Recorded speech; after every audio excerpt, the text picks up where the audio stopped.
What up, everybody? It's your boy Asian, and we're back here once again.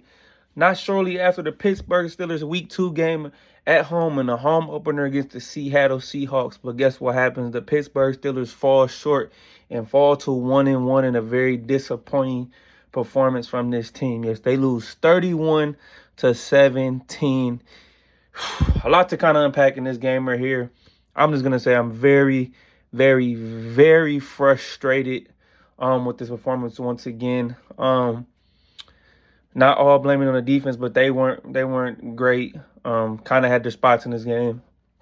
Seattle starts off the game, drives down the field, scores an opening score touchdown. Torrey Horton, his first career catch for a touchdown.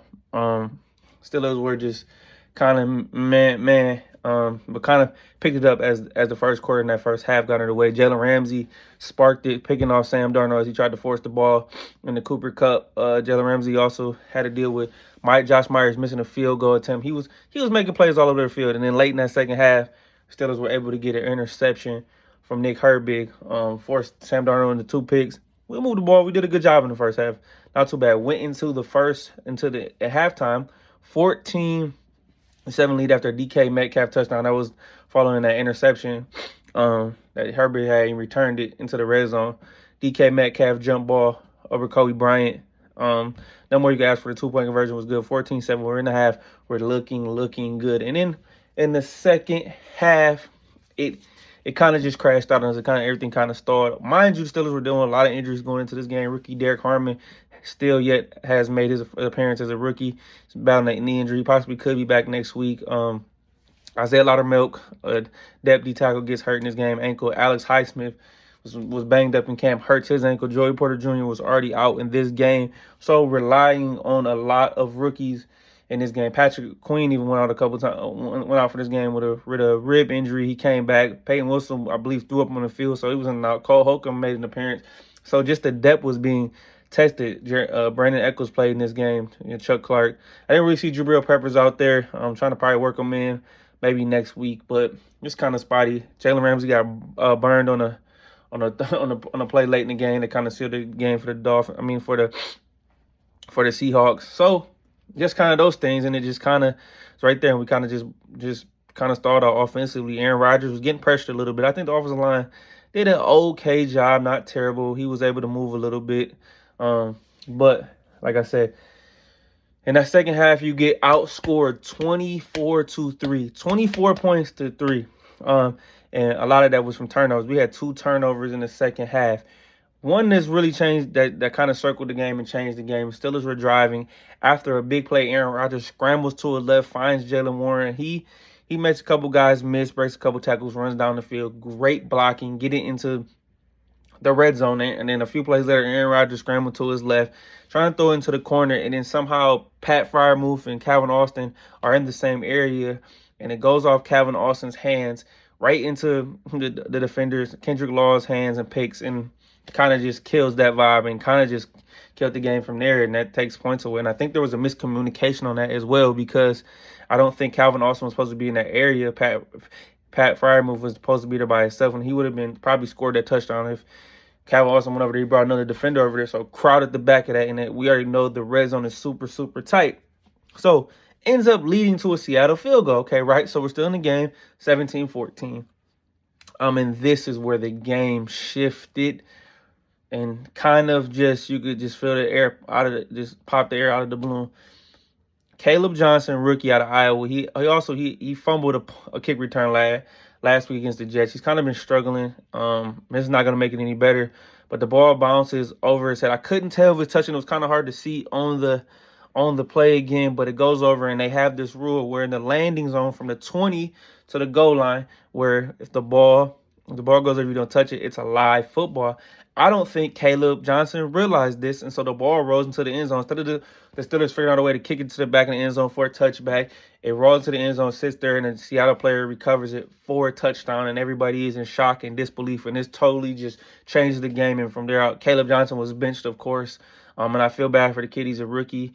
He's got to learn from his mistake. I feel like he was getting better, but now I feel like he was already kind of in the doghouse. He wasn't really getting any touches on offense. He only had a few reps offensively today. and this is gonna make it worse for him. This is a situation where he's got to learn from. But this is one of these things that cost the Steelers the game. It's not the only thing, and it's not totally his fault. But this was a huge indicator and a huge fact where the game, you always need those game-shifting plays, and a play of vital importance is huge. This cost the Steelers 7. So they went from being down 3 to 10 points, and there was still plenty of time left in the game. But with the way the offense was playing, it just could never get right in this game. So like I said, at that point, now the Steelers are down 24-14. Them getting the ball back again, go down and get a field goal was tough. Aaron Rodgers tried to scramble out of pocket and run. He's about to be 42 years old. He doesn't have that kind of juice left in him, as you could say. So now I say, okay, the Steelers have a chance to get the ball back. It's a little over 7, I believe. I'm a little under 8 minutes left. A key third down play. Steelers brought pressure. Patrick Queen right up the middle. Sam Darnold does his little neat spin move where he gets out the pocket and he scrambles and he throws it to A.J. Barner for 19 yards. Then from there on out, then it was a deep ball he threw, single route. Jalen Ramsey gets beat, like I talked about previously, by Jackson Smith and Jigba for a deep pass. And we get down and finally get on third and go. The time is ticking. And now Seattle's is 3rd and 19 at the goal line. Seattle's comfortably going to just run a run play and just, settle for a field goal and be down and be up 10 points. Kenneth Walker motion comes to the left, blocks, hole open. There you go. So all she wrote, 34-17. A little over 3 minutes left. Steelers can't do nothing. Aaron Rodgers throws a pick in that game, and now it's officially over. So just the way this offense sputtered and turned the ball over in the second half was just disappointing. Sam Darnold cooked this defense over the middle of the field, 295 yards, mostly over the middle of the field. Jackson Smith and Jigba, who's, I believe, their best receiver, the best player on offense, probably. You can argue K9, but he was eating in the middle of the field. Sam Darnold was throwing the ball in the middle of the field, and there was this open holes in the middle of this defense. I don't know what the coverage was doing, but he was just cooking them, especially on these third downs, and you knew where the football was going. With that being said, Jackson Smith and Jigba, 8 catches for 103 yards. Cooper Kupp, who was kind of a no-show last week, 7 catches for 90 yards, and nobody else had more than 2 catches on Seattle. So again, it's very disappointing. I know we have guys out, but you gotta step up. You gotta know who the main guys to stop. And Sam Darnold did a great job, man. He did a great job. Also, we talked about this last week, and this was a huge statement from last season and in the season. The rush defense. Once again, Seattle as a team, 29 carries, 117 yards, and that is 4 yards per carry. That is unacceptable. And like I said, I know we have Harmon hasn't played yet. Keanu Ben was okay in this game. We got Cam Hayward, but these guys kind of wore out late in this game. You could kind of see it. But K9, another 100 yards should give up. Breece Hall already had 100 yards on his last week. On 13 carries, Kenneth Walker had 105 yards and a touchdown. He averaged 5 yards per carry. This has to get fixed. We're only going to play teams that are going to be better, and they're going to scheme up the run game. Clint Kubiak did a great job against us. Terrell Austin's going to have to make some adjustments. Carl Dunbar, the D-line coach, is going to have to make some adjustments. We're going to have to figure out something. Hopefully we can get healthy. It's very early in the season, and I know we lost to an NFC team, but this is very disheartening coming to these first games with the amount of rush yards and the amount of teams are able to just run the football. This is not a Steeler-like defense when you're able to run the football on us. So another very disappointing and very frustrating thing where I just want to throw my remote across the wall, was watching this defense get gashed. They had their moments where they were able to stifle up, but when they really needed it, they couldn't get a stop. Just very disappointing from aspects of that on the defense side of the ball. Hopefully we can get healthier soon and get all these guys back and have a full defense ready to go.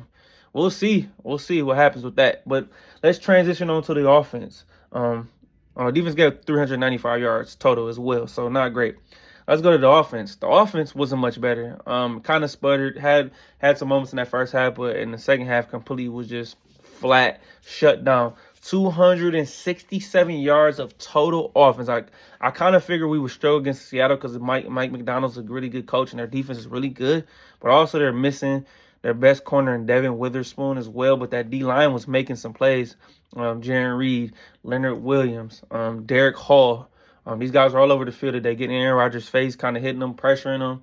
And I'm not going to blame everything on Fatanu, Roger Jones. Roger Jones even gave up a sack where it wasn't his fault, or A-Rod kind of stepped up into the sack. I think it was just a mental thing by him. Fatanu had a couple holding penalties.